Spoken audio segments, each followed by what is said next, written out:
Subscribe करें और bell दबाएं ताकि कोई खबर रह न जाए।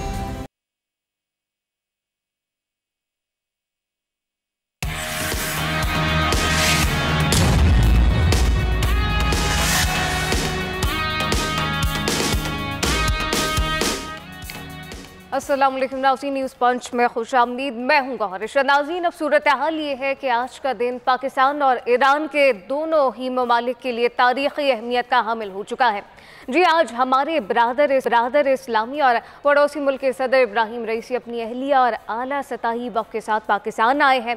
अब ये याद रखिएगा कि ये 2016 की बात है जब ईरानी सदर का ये पहला दौरा पाकिस्तान हुआ था। आखिरी मरतबा ईरान के सदर हसन रूहानी पाकिस्तान आए थे। वैसे तो ईरानी सदर के मौजूदा दौरे की अगर बात करें तो मौजूदा दौरे की बाज़गश कई रोज़ से सुनी जा रही थी और इस वक्त आपको बताएं कि ईरान इसराइल हालिया कशीदगी ने इस दौरे की अहमियत को मज़ीद बढ़ा दिया है। जी हाँ, ये दौरा मज़ीद अहमियत का हामिल हो चुका है। साथ साथ ईरानी सदर के दौरे में जहां तिजारत, बॉर्डर सिक्योरिटी, दहशतगर्दी के खिलाफ ताउन, दीगर दो तरफा अमूर पर बातचीत की जाए, वहाँ खित्ते की बदलती हुई सूरत हाल भी ज़ेर गौर आएगी। और जबकि ईरान और पाकिस्तान के दरमियान सिक्योरिटी, ताउन और तिजारत समेत 8 मुआहदों पर दस्तखत भी हो चुके हैं।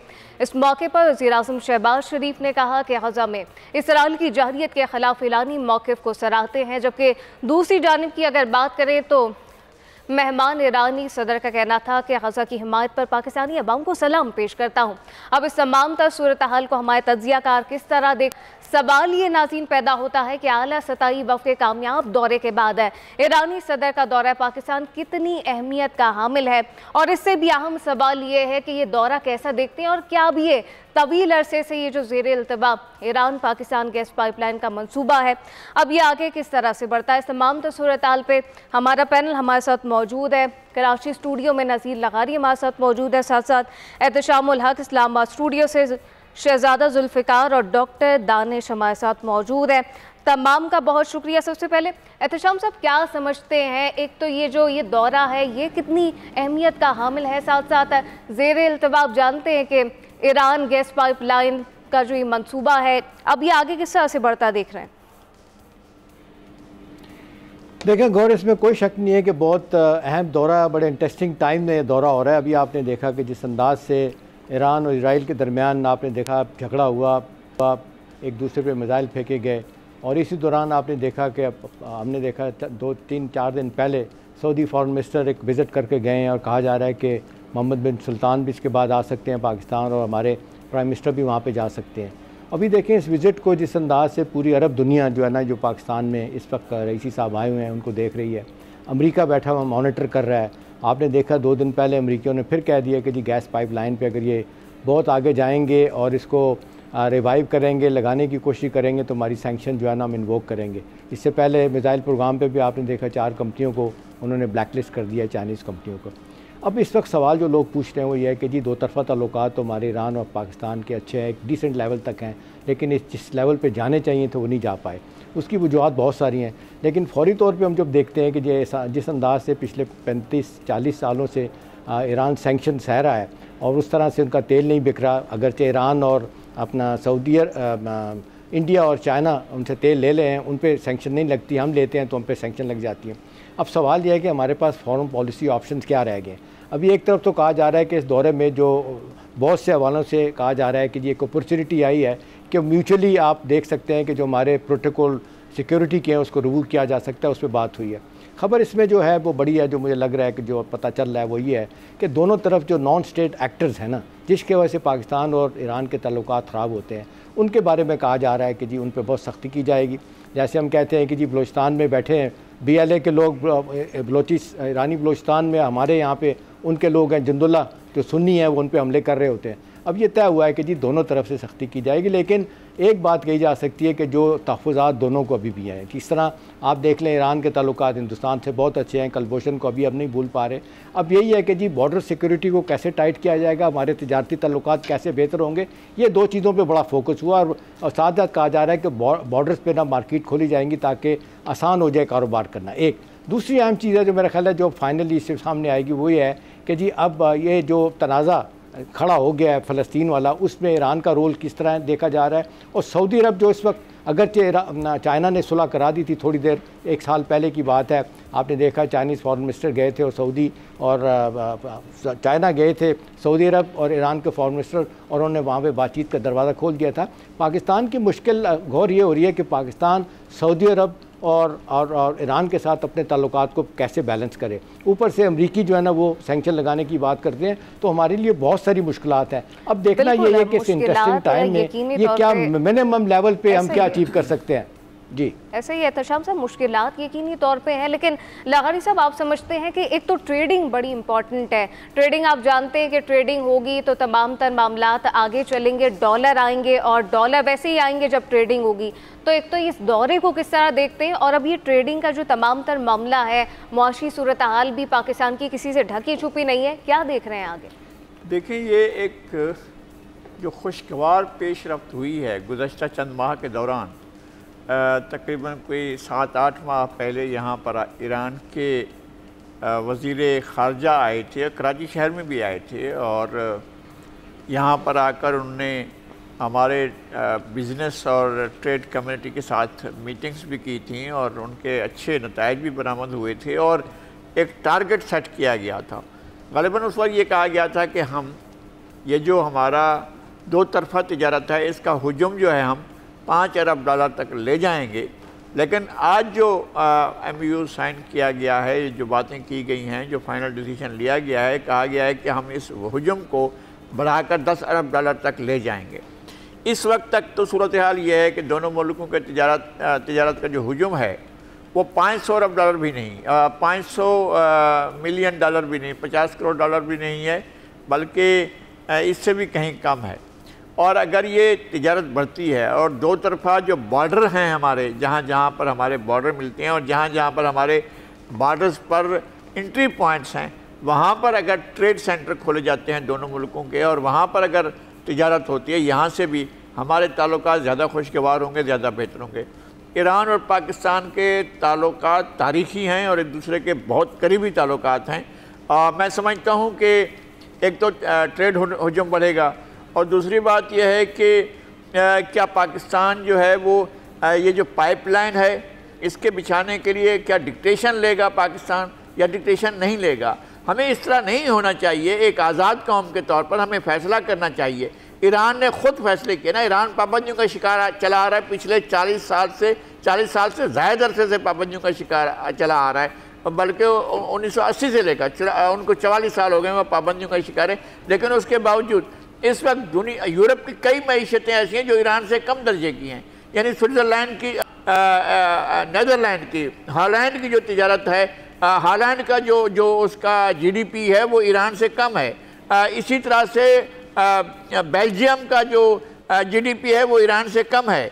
इसी तरह और बड़े यूरोपीय मुल्क, तरक्की याफ्ता यूरोपीय मुल्कों का GDP ईरान से कम है। ईरान ने पाबंदियों के बावजूद ये सारी तरक्की की है और उसने अपनी मैशत को बहुत ज़्यादा ठोस बुनियादों पर खड़ा किया है। हम भी कर सकते हैं, हमारे पास वसाइल मौजूद हैं, हमारे पास विल की कमी है, हमारे पास हम ऐसा एक बोझ तले हैं जिस बोझ का हमें खुद मालूम नहीं है। हम उनके साथ ट्रेड कर सकते हैं, हम उनको वीट और चावल दे सकते हैं, हम उनको एग्रीकल्चर की अशिया दे सकते हैं, हम उनसे तेल ले सकते हैं, गैस ले सकते हैं। हमारी भी ज़्यादा उनके साथ 2 तरफ़ा तिजारत का हजूम बढ़ सकता है। हमें इस तरफ जाना चाहिए, हमें ज़रूर इस तरफ तवज्जो देनी चाहिए। और ऐसी ये वही सूरत हाल है कि पाकिस्तान में वसाइल मौजूद हैं, रिसोर्सेज मौजूद है, इसमें कोई दो राय नहीं है। लेकिन डॉक्टर दानिश, आप समझते हैं इस वक्त जो एक सबसे बड़ा अहम सवाल खड़ा हो गया है कि जी जो ईरान पाकिस्तान गैस पाइपलाइन मंसूबा है ये अब बड़ी तेज़ी से आगे बढ़ेगा या बढ़ना चाहिए, इस पर कैसे देखते हैं? साथ साथ जो लगारी साहब फरमा रहे हैं कि ये जो दौरा है ये वाकई एक ताज़ा हवा का झोंका है। देखिए, कुछ चीज़ें जो हैं वो बहुत हक़ाइक़ पर मबनी होनी चाहिए और दिमाग खोल के सुनना भी चाहिए और समझना भी चाहिए। पाकिस्तान एक कमज़ोर तरीन मईशत पर आज़ाद खारजा पॉलिसी नहीं बना सकती है और वो हमने देखा है। एक कमज़ोर हुकूमत, एक कमज़ोर तरीन मईशत, आज़ाद खारजा पॉलिसी, और वो भी ईरान के साथ तो क्या हुआ आपके ईरान कोस्टल ऑयल रिफाइनरी का जो मुआहदा हुआ था, और जो पाकिस्तान ईरान गैस पाइपलाइन का हुआ उसका क्या हुआ। उसके बाद 2002 में ईरान टैरिफ मुआहदा हुआ, उसके बाद क्या हुआ। तो कहने का मतलब ये है कि ईरान और पाकिस्तान के ताल्लुकात 1979 तक बहुत अच्छे रहे और बड़े एक दूसरे की मदद की। ईरान ने पाकिस्तान को तस्लीम किया, पहला मुल्क था, और 65 की जंग और 1971 में उसने पाकिस्तान को जो सफारती सपोर्ट दिया बहुत स्ट्रॉन्ग था।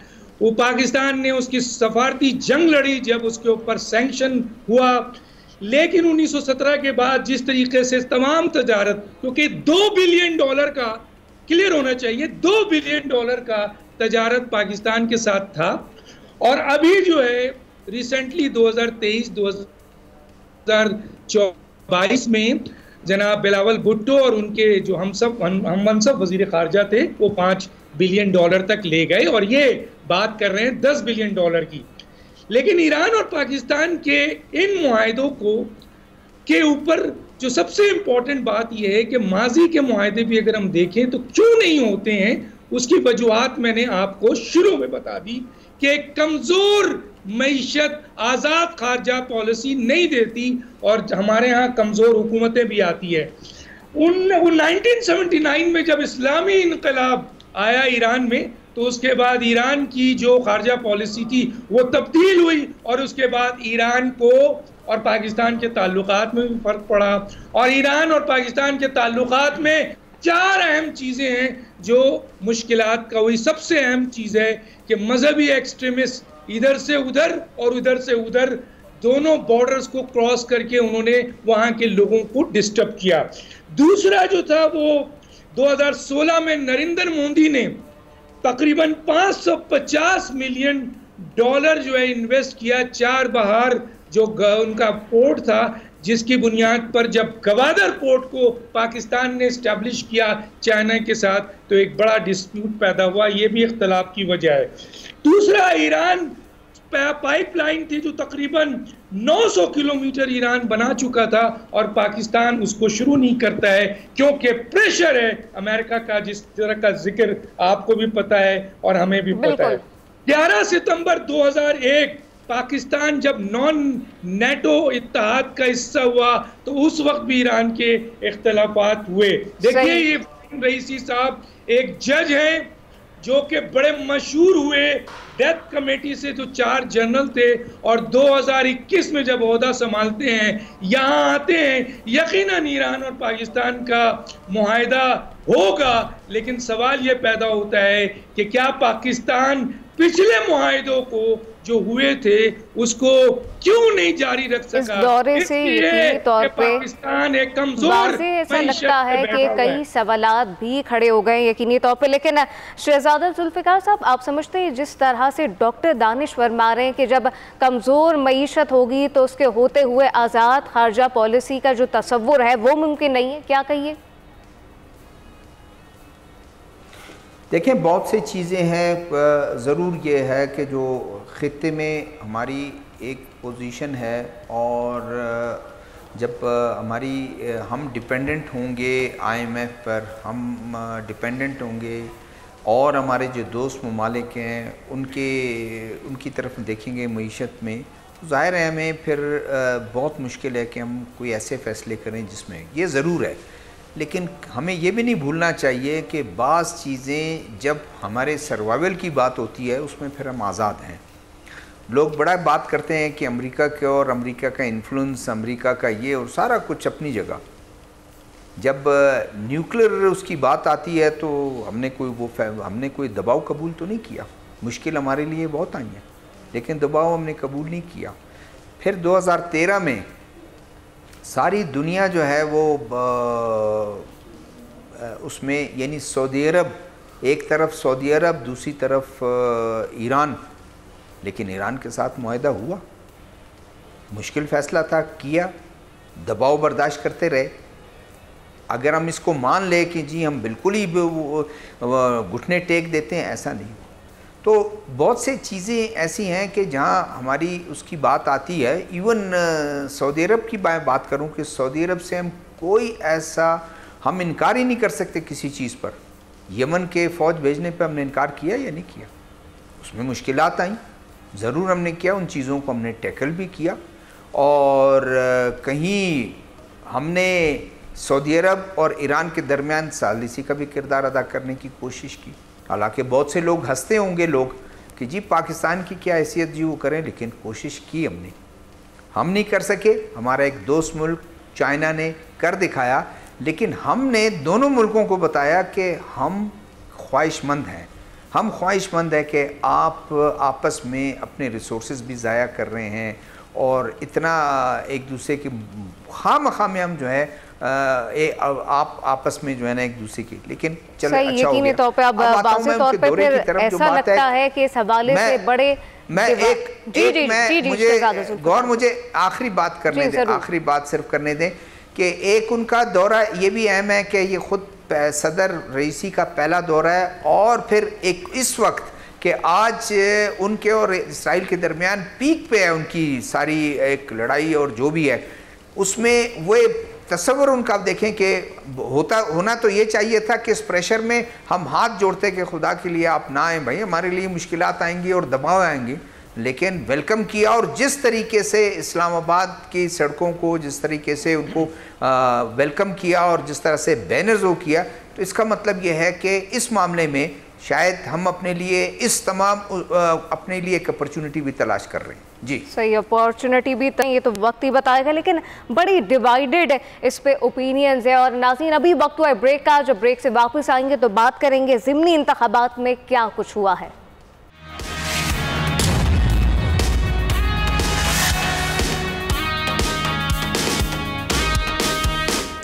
वेलकम बैक नाज़रीन। ज़िमनी इंतखाबात में आम इंतखाबात में धांधली का शोर मचाने वाली पाकिस्तान तहरीक इंसाफ के तमाम दावों की कलई खोल कर रख दी है, जो इस बात की वाज़ेह मिसाल है कि अब अवाम PTI के इस बयानी धांधली के शोर के इल्ज़ाम तराशी और तर्ज सियासत से उकता चुके हैं। जी हाँ, ये PTI का पहले भी एक पुराना वतीरा रहा है। साथ साथ खैबर पख्तूनख्वा की अगर बात करें तो खैबर पख्तूनख्वा के अवाम ने आम इंतखाबात में PTI की वाज़ेह मैंडेट दिया था, लेकिन अवाम की उम्मीदों के बरअक्स इनका फोकस सूबे के अवाम और तरक्की नहीं, ज़ाती मफादात ही नज़र आते हैं।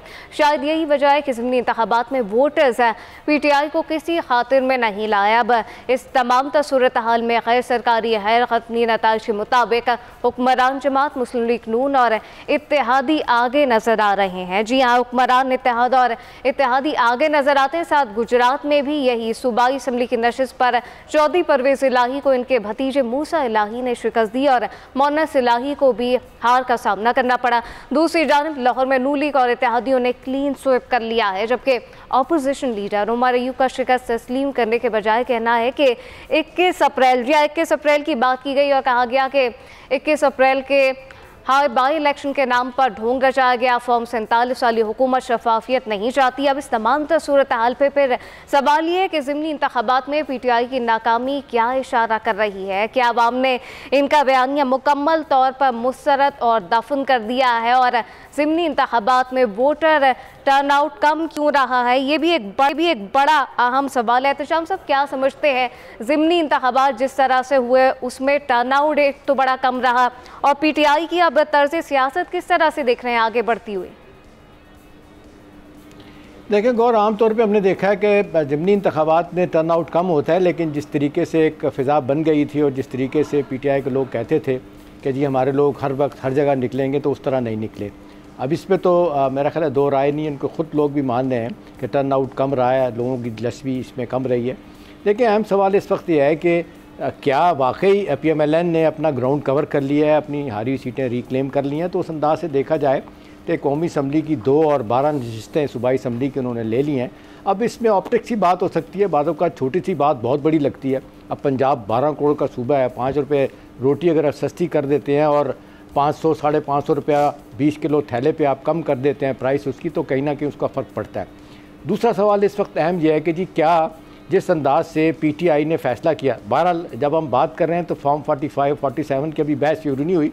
हाँ, वही है रोना पीटना जो आप और मैं हमेशा से हम लोग देख रहे हैं। 12 इलेक्शन हुए हैं, हर किसी ने, हारने वाले ने नहीं माना और जीतने वाला जो है ना वो जीत के चला गया और अपनी हुकूमत बनाई। कैसे बनाई इस पर हम नहीं जाते। देखिए अब भी सिल्वर लाइनिंग क्या है आपको दूसरी बात तो मेरी नज़र में जो बहुत अहम है गौरव ये है कि हमने देखा पाकिस्तान की तारीख में कि जब भी ज़मीनी इंतखाबात होते हैं तो गवर्नमेंट ऑफ द डे जो होती है ना वो इलेक्शन जीत रही होती है। बड़ा कम होता है कि कोई और जीत है। उसकी वजह ये होती है कि आम आदमी जो है ना वो अपने आप को इस अंदाज से देख रहा होता है कि भाई अब हुकूमत तो इनकी आ गई है, हमारे सारे काम सड़कें, पानी, लड़ाई झगड़े जो ख़त्म करवाने हैं इसी हुकूमत ने करवाने हैं, लिहाजा वो फिर इनको वोट करते होते हैं। ये एक हकीकत है, एक मुद्दत से हम लोग देख रहे हैं कि पैटर्न अपनी जगह पे मौजूद है। अब सवाल अगला है कि ये जो रोज़ बहस होती है, आज असम्बली में बड़ी बहस हुई है, फिर बात की गई धांधली वानी की बात हुई। अब देख कि 2018 का इलेक्शन था, वहाँ पे कहा गया RTS बैठ गया, उसके बाद फिर आपने कहा कंसेंसस बनाने की कोशिश की गई, EVM मशीन लाने की बात की बानी PTI ने, लेकिन कंसेंसस नहीं पैदा किया। लोगों को कहा गया कि जी सियासी जमातों को बिठा लें, बिठाने के बाद आप फैसला कर लें। उन्होंने कहा जी मैं तो आपके साथ हाथ नहीं मिलाऊंगा। नतीजतन इंतखाबी सलाहत नहीं हो सकी, नतीजतन हमें आज फिर यही बातें देखने को मिल रही हैं। अब सवाल यह कि कब तक होगा। सियासी अमल का नुकसान PTI को हुआ, मुल्क को हुआ, इंतखाबात लेट हुए, ये सारी चीज़ें देखते हुए मेरा ख्याल है बहस बाय द वे एक और है कि डस्का का इलेक्शन आपको याद होगा जब हुआ था, PTI की हुकूमत के दौरान हुआ था, बहुत बुरे तरीके से आ रहे थे। बाय दैट टाइम उनकी मकबूलियत बहुत जिसको कहते हैं उस पर डंड पड़ चुका था। अब सवाल यही है कि अब ये मामला जिस तरह सारी दुनिया ने हुकूमत को तस्लीम कर लिया, गलत है, सही, अमेरिका, यूरोप देख लें, रशिया, चाइना, सऊदी अरब, वो आगे चल पड़े। अब यह है कि कोई सिल्वर लाइनिंग नजर आती है PTI को कि वो अपने मामला बेहतर करके आगे चले और कोई सोल्यूशन ढूंढे ताकि उनका पानी PTI बाहर आए। हकीकत की अगर बात करें तो हकीकत भी यही है। लेकिन जुल्फ़िकार साहब साथ साथ इस पे क्या कहिएगा, एक तो ये टर्नआउट और साथ साथ PTI का अब ज़िमनी इंतखाबात के नताइज पे जिस तरह से रद्द-ए-अमल आया है, ये तो अब फिर कहानी बनती जा रही है PTI के कि मनपसंद फैसला ना आए तो फिर आप धांधली का शोर मचाना शुरू हो जाए। वो तो कोई भी पार्टी हो, देखिए कोई भी पार्टी हो तो वो ज़ाहिर है जब इलेक्शन उनके बरखिलाफ़ वो हो तो ज़ाहिर है वो उसको अपोज़ करते हैं। और PTI ने पहले वाले इलेक्शन के कौन से रिज़ल्ट माने या बाद वाले मानेंगे। जो कल ये 2-3 दिन पहले जब जॉइंट असम्बली का सेशन हो रहा था, प्रेसिडेंट आसिफ अली जरदारी साहब जब खिताब कर रहे थे, जो कुछ उस पर हुआ वो तो खैर कभी नहीं मानेंगे। लेकिन बात यह है कि ये एहतशाम साहब की बात बिल्कुल दुरुस्त है कि लोग यही देखते हैं कि अब जो इलेक्शन है और इलेक्शन में गवर्नमेंट इनकी बनी हुई है और हम उन्हीं के लोगों को वोट करें ताकि हमारे काम हो सकें, छोटे मोटे मसले हल हो सकें। 5 साल तो ये हैं और 5 साल में ज़ाहिर है हमने यही करना है। बाकी मेरे ख़्याल में बार बार इस बात को अगर आप देखें जो संजीदा लोग हैं, जो कॉलमिस्ट हैं, जो लिखने वाले हैं, इस राय का इज़हार भी कर रहे हैं कि इलेक्शन है एक ऐसा बैटल होता है जिसमें लोग लड़ते हैं, एक सियासी तौर पर लड़ते हैं और लड़ने के बाद जब वो ओवर हो जाता है उसके बाद फिर असम्बलियाँ में जाकर वो नॉर्मल ज़िंदगी को गुजारने के तरह जो है वो बैठ जाते हैं। मुखालफत ज़रूर करते हैं, एहतजाज भी करते हैं, लेकिन कायदे करीने से करते हैं और कौमी इश्यूज़ पर कोशिश करते हैं कि कंसेंसस डेवलप करने की, बनाने की। गवर्नमेंट के कतन मैं ये नहीं समझता या मैं ये नहीं कह रहा कि वो उनके साथ तामुन कर जाएं और जो कुछ प्राइम मिनिस्टर कहते रहें वही करते रहें, लेकिन देखें उसको कारोबारी ज़िंदगी और जो हुकूमत के जो वो उसको भी चलाना पड़ता है। तो उसमें अगर कायदे करीने से प्रोटेस्ट भी करेंगे तो शायद मुमकिन है बहुत से लोग उनको सराहेंगे भी कि आप इश्यूज़ पर बात कर रहे हैं। लेकिन क्योंकि अब वहाँ भी जो डोव एलिमेंट और हॉकिश एलिमेंट के दरमियान एक झगड़ा भी है एक दूसरे से, वो भी है। जब तक बानी PTI जो है वो जेल में हैं उस वक्त तक ये चीज़ें आएंगी, जब वो निकलेंगे तो चीज़ें शायद थोड़ी सी बेहतर हो जाएं। अदरवाइज़ चीज़ें ये इसी तरह चलती रहेंगी और कंसेंसस कभी डेवलप नहीं होगा। चीज़ें इसी तरह से चलती रहेंगी या नहीं। लेकिन डॉक्टर दानिश आप समझते हैं कि ये मामला जिस तरह से शहजादा जुल्फ़िकार साहब कह रहे हैं इसी तरह से चलते रहेंगे, क्या कहिएगा? साथ साथ टर्नआउट पे क्या कहेंगे? देखिए, सबसे पहले तो ये है कि 2024 8 फरवरी को एक इलेक्शन होता है और उसके बाद ज़िमनी इलेक्शन होता है जिसमें ज़्यादा फ़र्क नहीं है, कोई 1-1.5 महीने का फ़र्क है। आखिर PMLN की हुकूमत ने एक महीने में ऐसा क्या कर लिया कि इतनी बड़ा जो है वो जीत सामने आ गई? ये ज़रा समझ से बाहर है। अगर किसी के पास कोई क्वालिफिकेशन है 1 महीने के अंदर कि लोगों का माइंडसेट जो सालों से बना हुआ होता है वो 1 महीने के अंदर चेंज हो गया हो, तो ये बड़ी बात होगी, बहुत बड़ी बात होगी अगर चेंज हो गया हो जिस तरह PMLN जीती। देखिए यहाँ पर एक बात बता दूं मैं कि अगर ये जुमला ज़रा गौर से सुनिएगा कि अगर ज़िमनी इलेक्शन होते हैं उसमें इलेक्शन अगर अपोजिशन जीते तो वो फेयर इलेक्शन कहलाता है, और अगर हुकूमत जीते तो वो फेयर इलेक्शन नहीं होता है। उसकी वजूहात भी बता देता हूँ मैं। अभी आपने देखा होगा कि PTI की हुकूमत थी और 13 में से 11 सीटें PMLN जीत गई थी, और फिर इत्तेहादी PDM की हुकूमत आई तो PTI जीत गई महासभा, एक आध जगह पे इमरान खान हारे थे, बाकी सारी जीत गए। होता यह है कि अवाम का गुस्सा हुकूमत के खिलाफ होता है, और जो महंगाई है, जो बेरोज़गारी है, जो मसाइल हैं, अवाम समझती है कि हुकूमत जो है उन्होंने देना है और हुकूमत ने नहीं दिया, अपोजिशन इसका फ़ायदा उठाती है। चुनांचे हुकूमत इलेक्शन हारती है तो वो और अपोजिशन जीतती है, मैंने उसके अंदर मिसाल दिखा। लेकिन जब भी हुकूमत जीतेगी या तो अपनी कारकर्दगी पे जीतेगी कि उसने बहुत बड़ा काम किया है, वरना जो उसके पास रियासती हुकूमती वसाइल होते हैं उस पर जीतती है। एक बात। दूसरी बात है, हकाइक बता देता हूँ आपको, बहुत अहम है आपके सुनने वालों के लिए, कि देखिए ये जो हुकूमत है ना शहबाज शरीफ साहब की, ये छोटी छोटी पार्टियों से मिलकर बनी है। पार्लियामेंट में एक लिमिटेड इनकी अक्सरियत है, पीपल्स पार्टी इनको ब्लैकमेल करती है और ये अकेले काबीना में बैठे हुए हैं और चीखते रहते हैं कि काबीना में पीपल्स पार्टी आए ताकि ओनरशिप ले।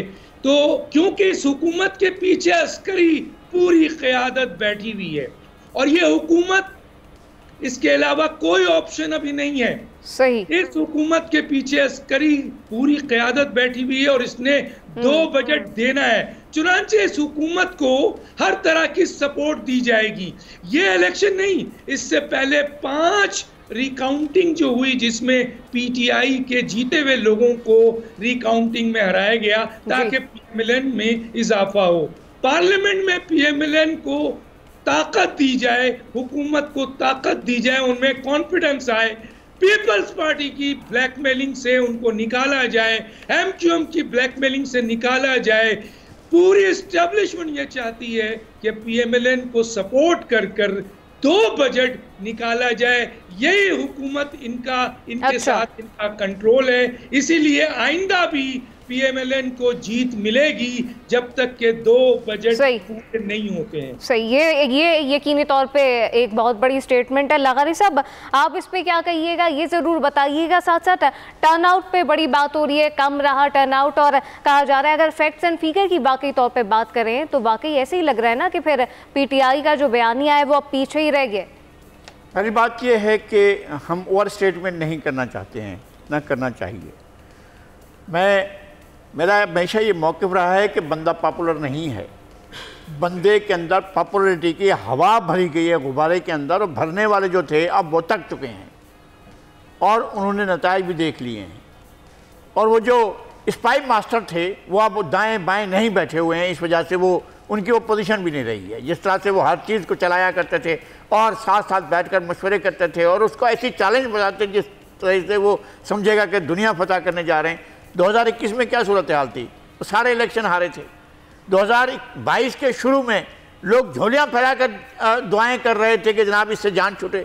2022 में मैनेजर आ गए, मैनेजरों ने आकर मैनेजमेंट की और जो है एक पॉपुलरिटी का एक पूरे हवा चलाई गई और उसमें इस्टेब्लिशमेंट के लोग थे, एक्स सर्विसमैन थे, हमारी अदलिया थी, अदलिया नया आइन लिख रही थी। ये भी हो रहा था इस मुल्क के अंदर कि एक आइन के होते हुए अपनी तरफ से एक नया आइन दिया जा रहा था, ये भी हो रहा था। अब सारी बादल छट चुके हैं और किसी ने नहीं कहा है, पाकिस्तान मुस्लिम लीग नून कहीं भी रिकॉर्ड पर नहीं है कि मुझे कोई ब्लैकमेल कर रहा है, MQM ब्लैकमेल कर रही है या पीपल्स पार्टी ब्लैकमेल कर रही है, किसी ने ये नहीं कहा है और ना इस तरह का कोई स्टेटमेंट कहीं से आया है।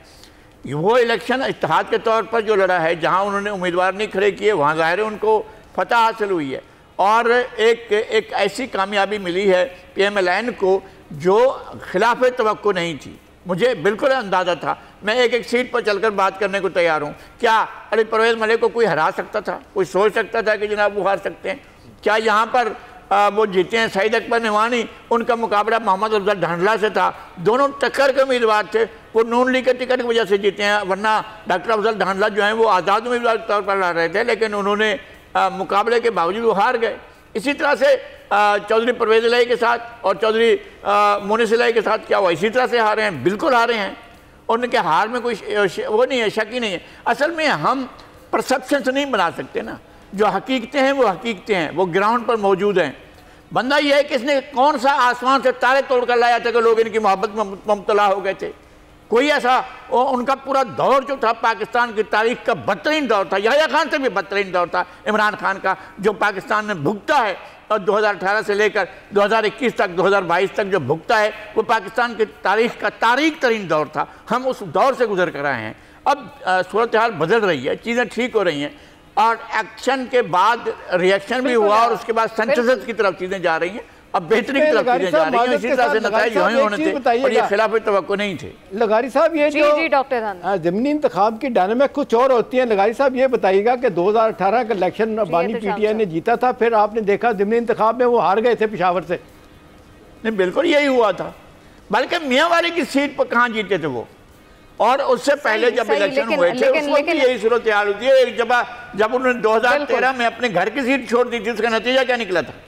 बिल्कुल, लेकिन ये वही सूरत हाल है कि वो दौर भी अब गुजरा और यकीनी तौर पे अब उम्मीद तो यही कर सकते हैं कि आने वाला दौर बहुत खुशी लेकर आए पाकिस्तान के लिए। लेकिन नाज़रीन, सूरत हाल अब ये है कि मुस्लिम लीग नून के रहनुमा और साबिक़ वफाकी वज़ीर राना सनाउल्लाह ने एक बहुत बड़ी बात कर दी है। राना सनाउल्लाह का कहना है कि पाकिस्तान तहरीक इंसाफ की क़यादत मुज़ाकरात करे तो बानी पीटीआई की रिहाई बहुत बड़ी बात नहीं रहेगी। तो अपने तज्ज़ियाकारों से ये जानते हैं कि अगर ऐसा ही है राना साहब का ये बयान कि मुज़ाकरात में बड़ी बात है, कोई बहुत ज़्यादा नहीं होने वाली है, तो क्या एहतशाम साहब समझते हैं कि राना सनाउल्लाह एक बहुत बड़ी बात कर रहे हैं और पीटीआई को बहुत बड़ा इशारा दे रहे हैं कि अगर रिहाई चाहते हैं तो मुज़ाकरात कर लें?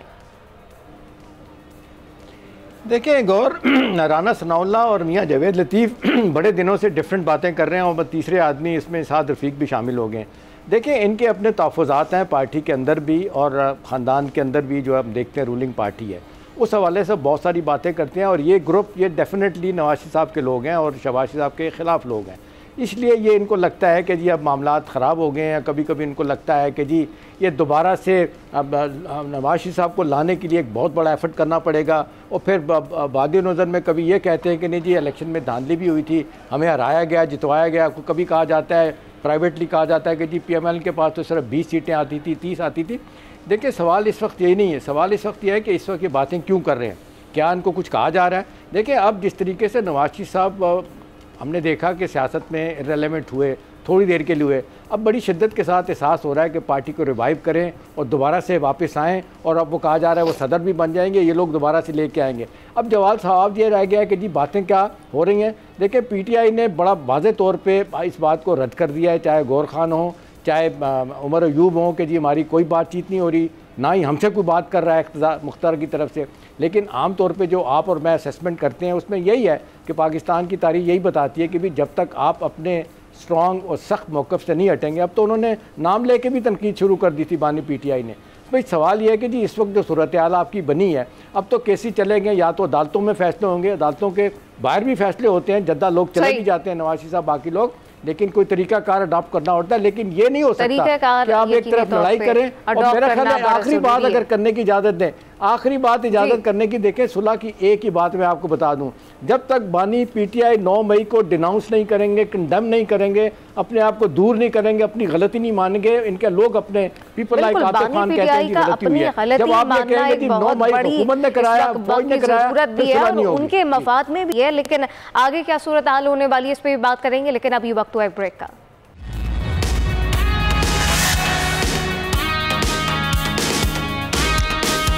Welcome back. और बानी PTI की रिहाई कितने हकाइक पर मबनी है? लगारी सब समझते हैं राना सनाउल्लाह की एक बहुत बड़ी ऑफर है PTI को कि आपकी अगर रिहाई मुमकिन है अगर मुज़ाकरात कर ले। नहीं, वो बात तो पहले कर चुके हैं ना। जो बात की है हमारे मोहतरम जनाब एहतशाम साहब ने, पहले तो वो उन चीज़ों को माने ना कि आपने जो कुछ किया है वो गलत था। हम कहते हैं, हम पहले दिन से कहते आ रहे हैं, आप जो पहले दिन फैसला किया कि जनाब मैं असम्बली में नहीं बैठूंगा अपोजिशन में जाने के बाद, ये गलत था। आपके पास 2 बड़ी हुकूमतें मौजूद थी, पंजाब की, खैबर पख्तूनख्वा की हुकूमत कर सकते थे, गलत था। आपने हुकूमतों को तोड़ना आपका गलत साबित हुआ, तारीख ने गलत साबित किया कि आप गलत थे। उसके बाद जब आपने महाजराई का तरीका अख्तियार किया, सियासी महाजराई होती है, आपकी पीपल्स पार्टी के साथ सियासी महाजराई थी, होनी चाहिए थी, आपकी नून लीग के साथ सियासी महाजराई थी, होनी चाहिए थी, आपकी दीगर अपोजिशन पार्टियों के साथ या हुकूमती पार्टियों के साथ आपके साथ महाजराई भी थी, दोस्ती भी थी, तो होनी चाहिए थी। लेकिन आपने तो कहा डायरेक्ट इदारों पर हमले करना शुरू कर दिया, आप सिक्योरिटी इदारे पर चढ़ दौड़े और फिर उसके बाद नाम ले लेकर आप कोई दुनिया में ऐसा एक आपको मालूम है कि कौन सा एंकर है जो बहुत ही ख़राब किस्म का समझा जाता है अंग्रेज़ी शोज़ में, उसका नाम लेकर आप एक जर्नल का नाम लेते हैं और कहते हैं कि जनाब वो डल्टी है नहीं। सही यकीन आप जो है आर्मी चीफ, जो भी है आर्मी चीफ, आप उनके खिलाफ डायरेक्ट नाम लेकर आप इल्जाम लगाते हैं और 9 मई के बाद लगा रहे हैं। वो एक अपनी ही तर्ज की सियासत करते हैं और मानना उनको आता नहीं है, ना वो मानते हैं। लेकिन इस वक्त शहजादा जुल्फ़िकार साहब समझते हैं कि जो इशारा दिया जा रहा है मुफाहमत का, क्या वो तहरीक इंसाफ के लिए वाकई फ़ायदेमंद हो सकता है? बिल्कुल फ़ायदेमंद हो सकता है अगर इस अपॉर्चुनिटी को वो अवेल करें और मुफाहमत की बात चाहे पीपल्स पार्टी से कर दें।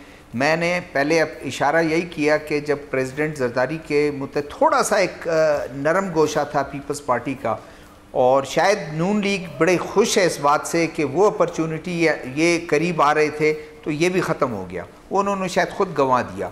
तो कहीं ना कहीं आप कहीं से लड़ सकते हैं, हर एक से अपनी लड़ सकते हैं। जब अगर हर एक से आप लड़ेंगे तो आप खुद तना रह जाएंगे, और यही आज है। तो बेहतर यह है कि फ़ायदेमंद बिल्कुल उनकी पार्टी के लिए होगा, उनके लोगों के लिए होगा अगर कौमी इश्यूज़ पर गवर्नमेंट के साथ वो आ जाएं और इस बात को करें, अपने एहतजाज कौमी इश्यूज़ पर आना ये समझता हूँ बहुत ज़रूरी है। लेकिन डॉक्टर दानिश, आप समझते हैं राना सनाउल्लाह का ये जो इशारा है, ये तहरीक इंसाफ के बानी को पसंद आएगा?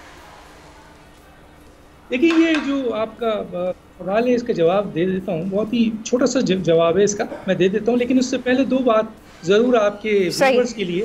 एक तो ये है कि कहा यह गया है कि जी इमरान खान की हुकूमत पाकिस्तान की सबसे वर्स्ट तरीन हुकूमत है।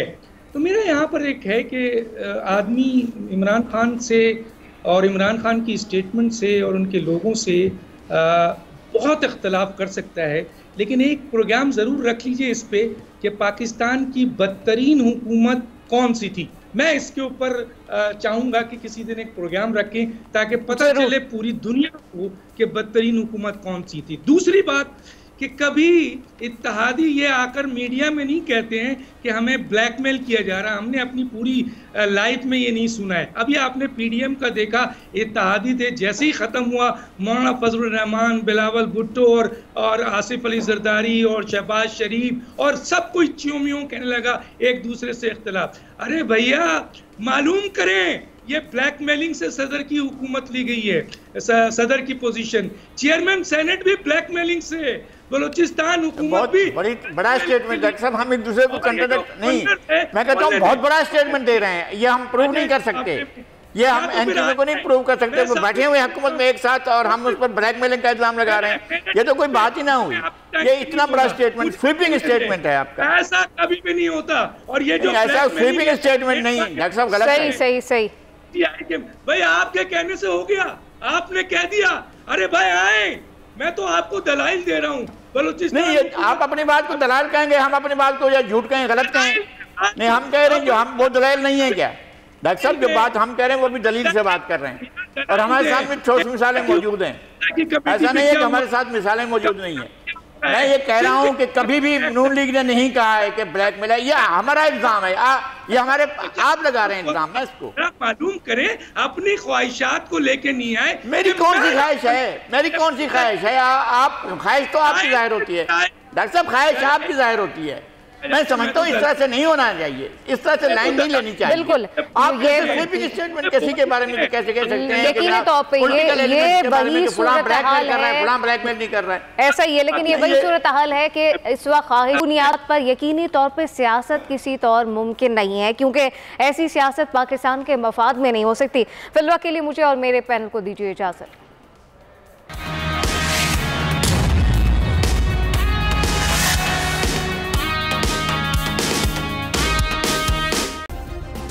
सब्सक्राइब करें और बेल दबाएं ताकि कोई खबर रह न जाए।